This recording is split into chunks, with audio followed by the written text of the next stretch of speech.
Kapag bare months talaga, kaliwat kanan ang mga okasyon. Kailangan ng mga souvenirs or kaya naman giveaways. Bigyan kita ng idea ng pwede mong ipang giveaway.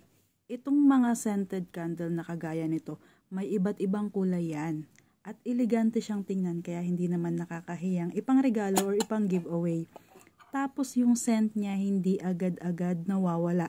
Ilang months ko nang ginagamit to pero andyan pa rin siya. Marami pa rin siya. Ang tipid gamitin at yung amoy niya talaga parang bagong-bagong bukas. Kapag hindi mo siya ginagamit, pwede lang siyang pang decorative piece. At kapag pagod ka sa trabaho, pag uwi mo, sindihan mo lang to at huwag kang mag-alala. Hindi siya nakakapag-produce ng itim na usok. Marami na akong videos na nagawa nito. Kaya kung gusto mo rin ng ganito at gusto mo rin pumili ng iba't ibang kulay, ilalagay ko yung link sa yellow basket. Try it! Try it!